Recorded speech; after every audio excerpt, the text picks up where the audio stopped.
Welcome to awareness classes. दोस्तों, आप सभी को सबसे पहले मेरा नमस्ते।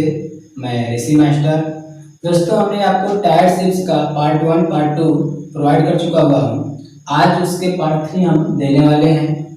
दोस्तों, मैं आपको पार्ट 2 में जाते जाते एक आश्वासन दे गया था कि पार्ट 3 जो होगा उसमें पार्ट 1 पार्ट 2 से संबंधित बातें होंगी, अर्थात उनसे मिल करके कुछ बड़ी बातें बनेंगी।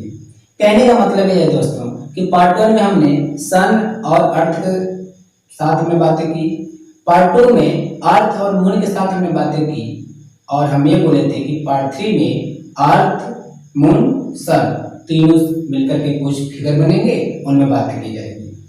और दोस्तों, मैं आपको एक चीज बता दूं कि आपको मैं जो भी कोई जीएस की वीडियोस दिया करूंगा, उन हर एक डिस्क्रिप्टिव क्लास में ड्राइंग यानी कि इमेज से पढ़ाने की कोशिश में होकर के दूंगा। क्योंकि मुझे जहां तक समझ है और बड़े बड़े लोग भी ये बात कहते हैं कि हमारा जो ब्रेन है यानी कि ह्यूमन माइंड जो है ना, वो लेटर्स की अपेक्षा इमेज को जल्दी पढ़ लेता है, और लेटर को यदि पढ़ भी लेता है ना तो लंबे टाइम तक रख नहीं पाता है, जबकि इमेज लंबे टाइम तक के लिए दिमाग जो है वो रख लेता है। और लेटर यदि रख भी लिया ना तो भूल जाएंगे थोड़ा भी, तो फिर उसको हम जवाब में नहीं ले पाएंगे। जबकि यदि हम इमेज में उस चीज को लिए हुए हैं, अगर उसको भूल भी जा रहे हैं ना, थोड़ा भी अगर उसका कोना में समझ में आ रहा है ना, तो बाकी हम और भी आउटसाइड से जो भी क्वेश्चन होंगे उस कोने से पकड़ कर पूरे फिगर को पूरा कर बता सकते हैं। सो कुल मिलाकर के मेरा सारी बातों को समेट कर एक बातों में मैं संक्षेप में कहूँ, बस यही कहना है कि इमेज के साथ पढ़ना ज्यादा सफिशिएंट हमारे देखने में लगता है। सो हम आपको पूरी कोशिश करेंगे कि जीएस के हर एक टॉपिक को इमेज के साथ पढ़ाऊं, डिस्क्रिप्टिव क्लास। ओके दोस्तों, मैंने यहाँ पे पहले से ही एक फिगर क्रिएट कर रखा है। अब पहले से क्रिएट करने का मेरा बस एक ही मकसद था कि आपके 2-3 मिनट टाइम बच जाए और मैं उस टाइम में कुछ और बातें बोल सकूं, क्योंकि ज्यादा लंबी वीडियो नहीं बन सकती है ना। सो मेरा बस यही मकसद था, बाकी और कोई मेरा ध्येय नहीं था। ओके दोस्तों, सो आइए हम लोग इसको समझने की कोशिश करते हैं।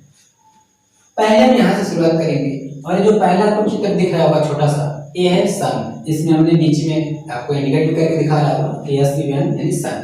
दोस्तों, मैंने सन को रेड कलर में भी बनाया हुआ है, इसलिए क्योंकि आपको पार्ट 1 में बात सुनने को मिली थी कि सूर्य एक ज्वलनशील तारा है, अर्थात पूरी मतलब उसमें आगे आ गया ना, पूरा मतलब प्रकाशमय है।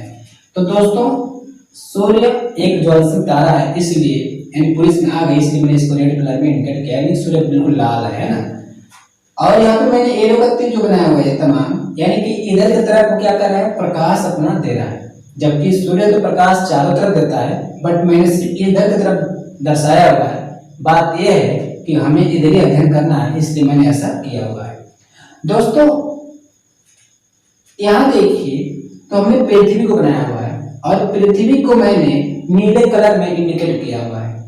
ऐसा क्यों किया हूं, तो आपको पता होगा कि पृथ्वी एक ग्रह है जो आकार में 5वें नंबर पर आती है, और इसको हम लोग नीला ग्रह कहते हैं। पृथ्वी एक नीला ग्रह है, सो हमने इसको नीले कलर में इंडिकेट किया हुआ है।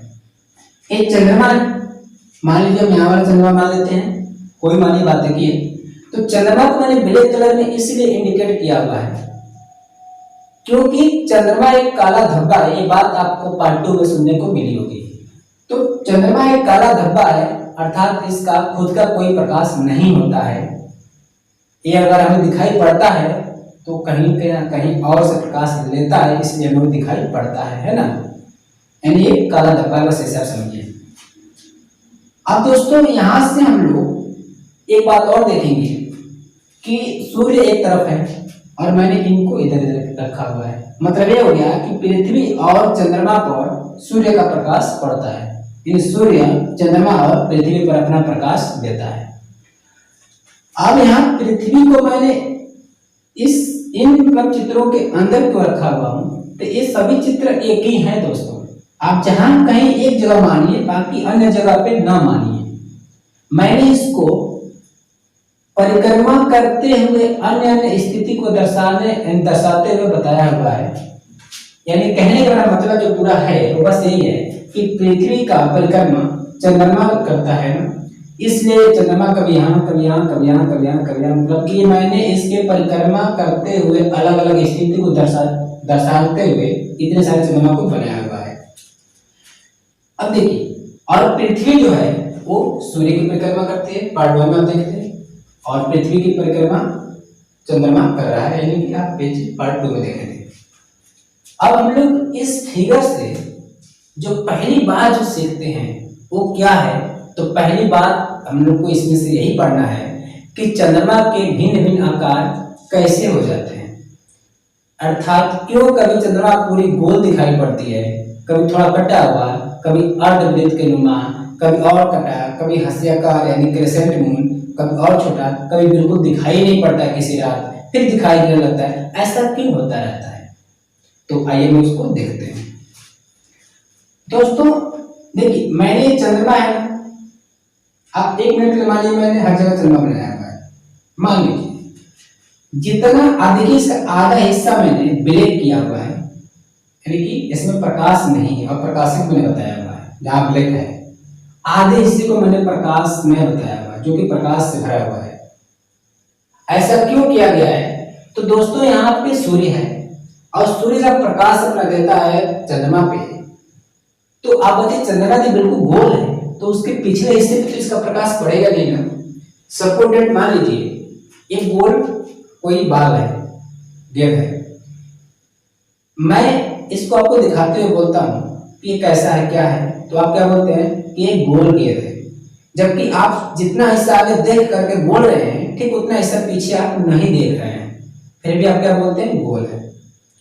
एक और एग्जांपल ले लेते हैं, मान लीजिए कोई यहाँ पे गोल आकृति की कोई वस्तु है, उस पर हम कोई फ्लेक्स कर रहे हैं, लाइट बार रहे हैं, तो जितना हम आगे की तरफ बार कर देख पा रहे हैं ठीक उसके उतना पीछे की तरफ परछाई जो उतर रही है वो हम नहीं देख रहे हैं।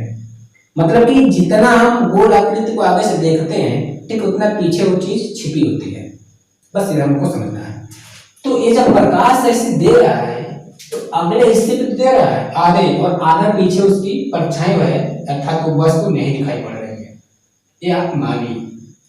लेकिन दोस्तों आपने गेंद को आधा देखा बट वो थी कितनी पूरी, मतलब कि जितना आपने देखा उसका दुगना आपने देखा कि अंत में मिल रहा है चीज, आधे में लाइट जितना मारा है ठीक उतना पीछे भी वो चीज है, मतलब जितना दिख रहा है ठीक उसके दुगना हुआ है उस स्थिति में, है ना।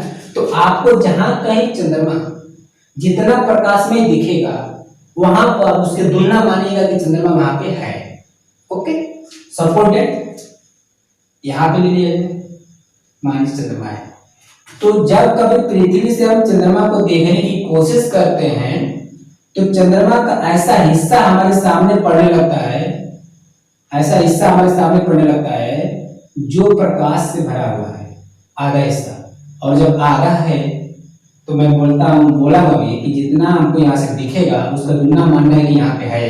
तो चंद्रमा आधा दिख रहा है तो इसको खोलेंगे, दुगना करेंगे तो ये ब्लैक वाला भी व्हाइट हो जाएगा, ये प्रकाश से भर जाएगा, अर्थात पूरी गोल चंद्रमा हो जाएगी, है ना। चंद्रमा पूरी गोल कब हो रही है, जब चंद्रमा यहाँ रह रहा है, अर्थात चंद्रमा और सूर्य के बीच में जब पृथ्वी आ रही है तब जाकर के चंद्रमा पूरा गोल हो रहा है। ओके, अब चंद्रमा खिसकते खिसकते खिसकते एक समय ऐसा भी आएगा कि यहाँ आ गई होगी।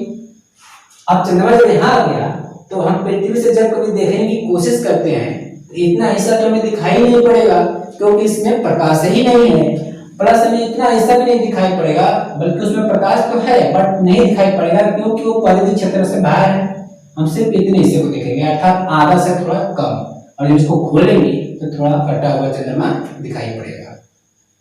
चंद्रमा ऐसे खिसकते खिसकते धीरे धीरे एक समय तक यहाँ पहुंच चुका होता है, और जब कभी हम पृथ्वी से इसे देखने की कोशिश करते हैं तो इतना हिस्से को तो हम देख ही नहीं पाते क्योंकि इसमें प्रकाश ही नहीं है, प्लस एक तिहाई हिस्सा जो बच रहा है इसे भी नहीं देख पाएंगे क्योंकि परिधि क्षेत्र से बाहर है।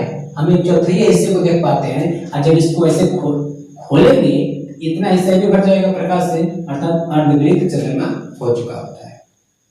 ऐसा खिसकते खिसकते खिसकते खिसकते में आता है कि यहाँ पे चंद्रमा आ चुका होता है, और जब कोई पृथ्वी से हम इसे देखने की कोशिश करते हैं तो इतने हिस्से को तो देख नहीं पाएंगे क्योंकि प्रकाश नहीं है, प्लस इतने हिस्से को भी नहीं देख पाएंगे क्योंकि परिधि क्षेत्र से बाहर है, सिर्फ इतने हिस्से को देखते हैं और जितना देख रहे हैं इसमें दुगना मानना है कि यहाँ चंद्रमा है।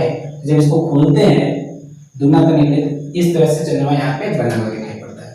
एक समय ऐसा आता है कि चंद्रमा खिसकते खिसकते यहाँ पे आ चुका होता है, और जब कभी हम पृथ्वी से इसे देखने की कोशिश करते हैं तो ऐसा हिस्सा चंद्रमा का हमारे सामने पड़ने लगता है जो अप्रकाशमय है, यानी कि उसमें प्रकाश नहीं भरा हुआ है। और हिस्सा कितना है तो उसका आधा, और आधा जब है तो इसको खोलेंगे तो क्या दुगना मान लेंगे, जितना है उसका दुगना मानेंगे यहाँ। जब खोलेंगे तो इसका क्या होगा, ब्लैक, अर्थात ये पूरी चंद्रमा क्या होगी, काली, यानी कि प्रकाश नहीं होगा उसमें। और जब पूरी काली हो जाएगी और रात का समय है तो चंद्रमा रात को ही दिखाई पड़ता है, मतलब रात का प्रकाश जो होता है, रात में जो प्रकाश होता है पृथ्वी पे, वो चंद्रमा की वजह से तो होता है, जो कि सूर्य से लेकर के परावर्तित करके हम तक पहुंचाती है। तो अब ये जो पूरी काली हो गई, मतलब ये हो गया कि इसके प्रकाश इसका सूर्य का नहीं पड़ रहा है, बल्कि पड़ तो रहा है लेकिन हमारे जो सामने हिस्सा है उससे नहीं पड़ रहा है, तो हमें दिखाई नहीं पड़ेगा। सपोर्टेड मान लीजिए एक टेबल है, आप टेबल की साइड में आप लाइट मार रहे हैं और उधर कोई व्यक्ति बैठा है तो उसके लिए थोड़ी लाइट जाएगी, क्योंकि आप इस हिस्से पे मार रहे हैं ना, उधर वाले हिस्से पे नहीं मार रहे हैं, है ना। उसी तरह से इधर वाला हिस्सा हम देखेंगे और ये प्रकाश नहीं भरा, और इधर वाला हिस्सा तो प्रकाश है ना, चूंकि बातें है। तो दोस्तों एक समय ऐसा आता है कि चंद्रमा खिसकते खिसकते यहाँ आ चुका होता है ना। लेकिन उसके पहले लोग जाने यहाँ पे कि चंद्रमा कब पूरा नहीं दिखाई देगा, मैं बिल्कुल रात को नहीं चंद्रमा निकलेगा, ऐसा कब होगा। तो दोस्तों जब पृथ्वी और सूर्य के बीच में जब चंद्रमा आ जाएगा तो उस रात चंद्रमा बिल्कुल ही हमें दिखाई नहीं पड़ेगा। कब बोला मैंने, जब पृथ्वी और सूर्य के बीच में आ रहा है चंद्रमा, तो उस समय चंद्रमा अप्रकाशमय हो जा रहा है, अर्थात हमें पूरी रात चंद्रमा दिखाई नहीं पड़ेगा। और जब दिखाई नहीं पड़ेगा तो पूरी रात क्या होगी, अंधेरी रात होगी, है ना। अब खिसकते खिसकते एक समय तक यहाँ आ जाता है। जब हम पृथ्वी से इसे देखने की कोशिश करते हैं तो चंद्रमा का इतना हिस्सा तो हम देख ही नहीं पाएंगे, इतने हिस्से को भी नहीं देख पाएंगे क्योंकि परिधि क्षेत्र से बाहर है। इस थोड़े से हिस्से को देख पाएंगे, इसको जब खोलेंगे इतना बड़ा हिस्सा हमें यहाँ चंद्रमा दिखाई पड़ता है। खिसकते खिसकते एक समय ऐसा आता है चंद्रमा यहाँ आ चुका होता है, और पृथ्वी से जब कभी हम इसे देखने की कोशिश करते हैं तो इतने हिस्से को तो देख ही नहीं पाएंगे क्योंकि इसमें प्रकाश ही नहीं है, प्लस इतने हिस्से को भी नहीं देख पाएंगे क्योंकि यह परिधि क्षेत्र से बाहर जो एक ऐसा दिखाई पड़ रहा है। हम एक चौथाई हिस्से यानी इसको सिर्फ देख पाएंगे पृथ्वी से, और इसको देखेंगे तो यहाँ पे दुगना करेंगे, और दुगना करेंगे तो ये भी हिस्सा भर जाएगा वाइट से, अर्थात अर्धवृत्त यानी पूरा प्रकाश से भरा हुआ आधा चंद्रमा में दिखाई पड़ेगा रात को। और चंद्रमा खिसकते खिसकते एक समय से आएगा कि यहाँ जाएगा, और जब हम पृथ्वी से इसे देखने की कोशिश करते हैं तो इतने हिस्से को तो हम देख ही नहीं पाएंगे क्योंकि इसमें प्रकाश ही नहीं है, प्लस इतने हिस्से को भी नहीं देख पाएंगे लेकिन आधे से अधिक देख पाएंगे। और जब इसको हम खोलते हैं, एक चौथिया थोड़ा सा बड़ा है जो दिखाई पड़ने वाला है, और इसको दुगना करेंगे मतलब कि पूरा हो चुका हुआ चंद्रमा थोड़ा सा कटा रहेगा, है ना। तो ये वाला हिस्सा क्या होगा, थोड़ा सा कटा हुआ रहेगा, अर्थात चंद्रमा पूरा गोल अभी नहीं हुआ है। चंद्रमा खिसकते खिसकते धीरे धीरे बढ़ता रहता है। मैंने थोड़ी सी इसको स्पीड में लेकर घुमाया हुआ है, बट ये बहुत धीरे धीरे चक्कर लगा रही होगी, है ना। तो यहाँ से थोड़ा और बड़ा ऐसा चंद्रमा यहाँ गई होगी, और जब कभी हम पृथ्वी से इसे देखने की कोशिश करेंगे तो फिर हमारे सामने वही सब जो अभी शुरू किए थे यहाँ पे बिल्कुल गोल हो जाएगी। क्योंकि यहाँ से देखिए थोड़ा छोटा और बड़ा बिल्कुल बड़ा हो जाएगा एक समय में। तो दोस्तों यहाँ पे हमने चीज देखा कि चंद्रमा के आकार भिन्न भिन्न कैसे हो जाते हैं। अब हम लोग भिन्न भिन्न आकार जो हमने यहाँ देखा है मोटा मोटी जो, उनको क्या क्या कहते हैं तो ये देखते हैं। जब चंद्रमा का आकार बिल्कुल गोल हो जाएगा ना तो उसे हम लोग फुल मून नाइट यानी कि पूर्णिमा कहते हैं। और इसे क्यों कहते हैं दोस्तों, क्योंकि फुल मतलब होता है पूरा, मून का मतलब होता है चंद्रमा, नाइट का मतलब होता है रात, यानी कि जो रात पूरी चंद्रमा की होगी वही पूर्णिमा कहलाएगी, और जो रात पूरी चंद्रमा की होगी, मैं बोलता हूँ कि आज मेरा दिन है, ऐसे बोलते हैं लोग ना, आज मेरा दिन का मतलब क्या होगा कि मैं जैसा चाहूंगा वैसा कर लूंगा, यानी कि मैं पूरे दिन, मतलब दिन जो होगा पूरे मेरे साथ होगा। कहने का मतलब हो गया कि फुल मून नाइट यानी जो चंद्रमा की रात होगी, यानी कि उस रात पूरा चंद्रमा दिखाई पड़ेगा, पूरी रात दिखाई पड़ेगा और पूरा प्रकाश देगा, है ना। पूरी वो अपने मौज मस्ती में रहेगा, है ना। तो पूरा प्रकाश के साथ पूरी रात दिखाई पड़ेगा, है ना, इसीलिए हम इसको फुल मून नाइट कहते हैं। अब ये जो थोड़ा सा कटा हुआ रहता है, इससे हम लोग कुबड़ादार चंद्रमा यानी कि गिब्स मून कहते हैं। और इसे हम लोग गिब्स मून क्यों कहते हैं? इसे हम लोग गिब्स मून इसलिए कहते हैं दोस्तों, क्योंकि आप सपोर्टेड मान लीजिए रेगिस्तान का जो हम लोग जहाज कहते हैं, किसको कहते हैं? ऊँट को ना। और ऊँट का जो यहाँ कुबड़ा होता है ऊपर यहाँ पे, उसको हम कुबड़ा कहते हैं। ऊँट का जो यहाँ तक कुबड़ा कहलाता है, इसलिए इसको कुबड़ादार कहा जाता है। क्योंकि अगर इसको हम पलट करें से और यदि उसके यहाँ ले जाकर रखें तो लगभग में उसी टाइप दिखने लगेगा, इसलिए इसे कुबड़ादार चंद्रमा अर्थात गिब्स मून कहते हैं। और इसको हम लोग हाफ मून यानी कि अर्ध चंद्र कहते हैं, है ना, आधा चंद्रमा बना हुआ उसे दिखाई पड़ रहा है। और इससे हम लोग क्रेसेंट मून यानी कि जब आधा से भी छोटा हो जाता है चंद्रमा का आकार, तो उसे हम लोग क्रेसेंट मून अर्थात हास्यकार चंद्रमा कहते हैं, है ना। और एक समय ऐसा आता है कि चंद्रमा बिल्कुल दिखाई नहीं पड़ता है, और जिस दिन बिल्कुल दिखाई नहीं पड़ेगा उस दिन हम कह देंगे अमावस्या की रात होगी। अमावस्या मतलब घोर अंधेरी रात, है ना।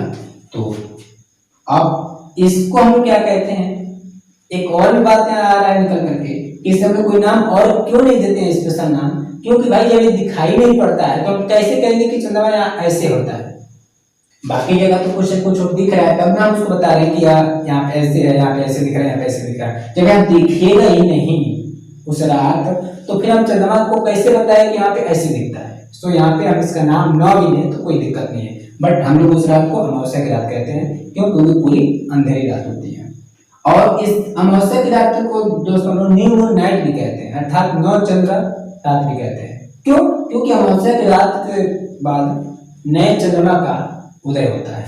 देख लीजिए, यहाँ चंद्रमा बिल्कुल खत्म हो जाता है, फिर यहाँ से चंद्रमा थोड़ा सा निकलता है, आधा होता है, फिर निकलता है, फिर यहाँ पर पूरा हो जाता है ना। ये निरंतर चलता रहता है दोस्तों।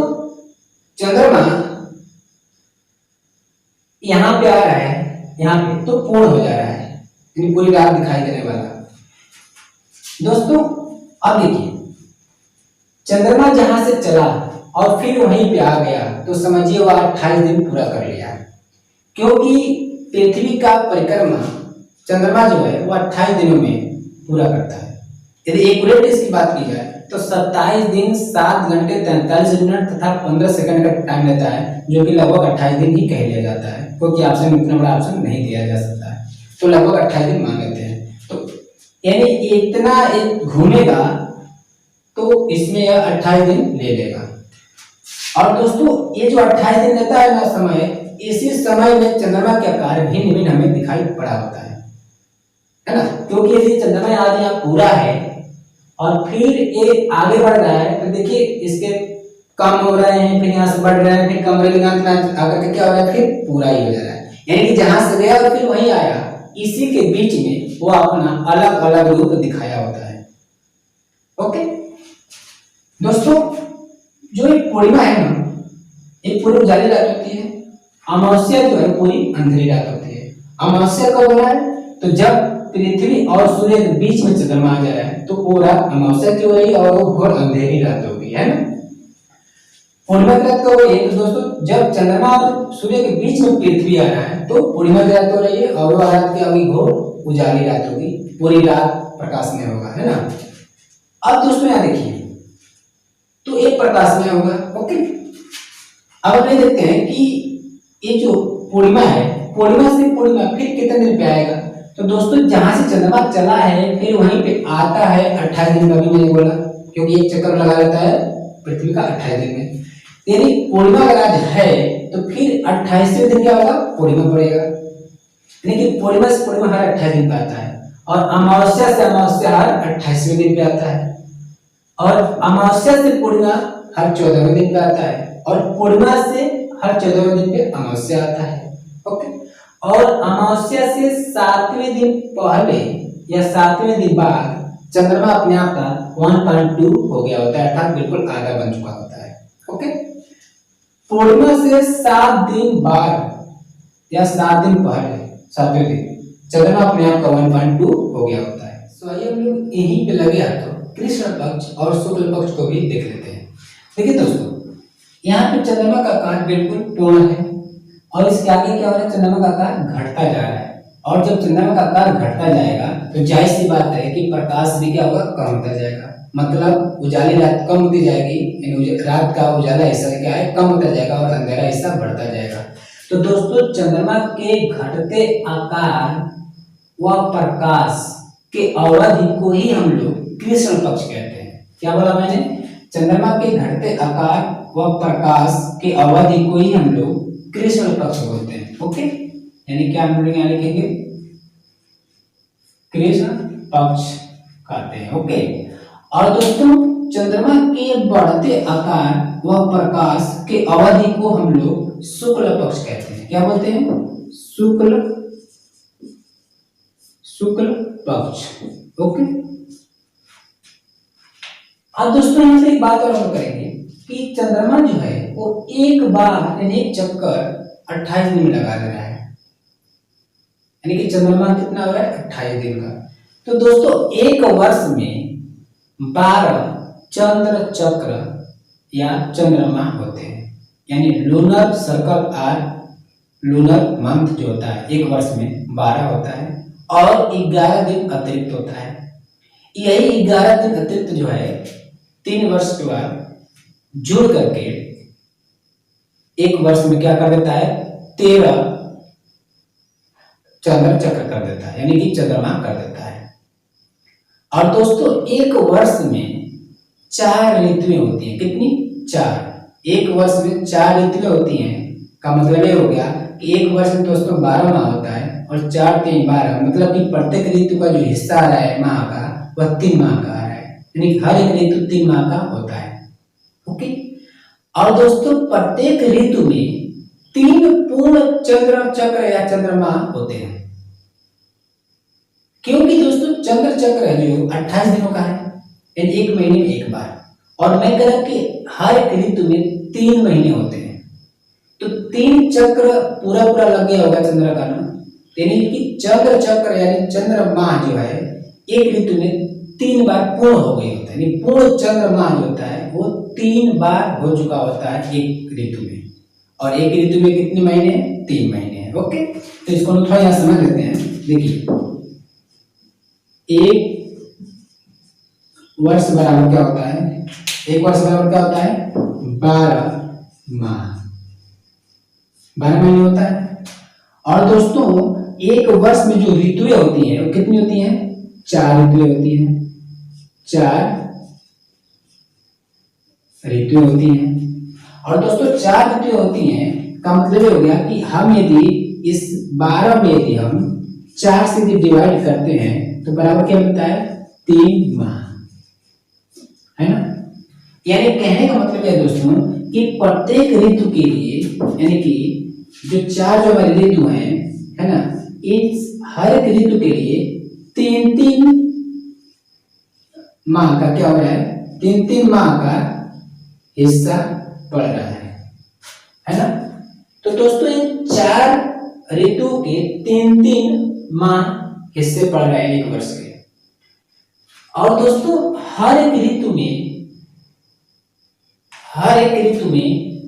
3 पूर्ण चंद्र चक्र होते हैं, यानी चंद्रमा होते हैं। आप यहां से समझ सकते हैं कि दोस्तों एक ऋतु में 3 माह होता है, एक ऋतु में 3 माह होता है, एक ऋतु में 3 माह होता है और अगले ऋतु में 3 माह होता है। मतलब 4 3 12, यानी 12 महीने हो गए, 4 ऋतु हो गए। और एक साल में कितने होते हैं? 4 ऋतु होते हैं। तो एक ऋतु में दोस्तों 3 पूर्ण चंद्रमा होता है। क्यों? यहाँ 3 महीने हैं और 3 महीने में जो होगा तो दोस्तों 28 जो होगा 28 वह कितनी बार आएगा? 3 बार, यानी कि 3 बार 28 एक ऋतु में आएगा। तो हर 28 में एक बार पूर्ण होकर लेता है चंद्रमा, इसलिए क्या होगा?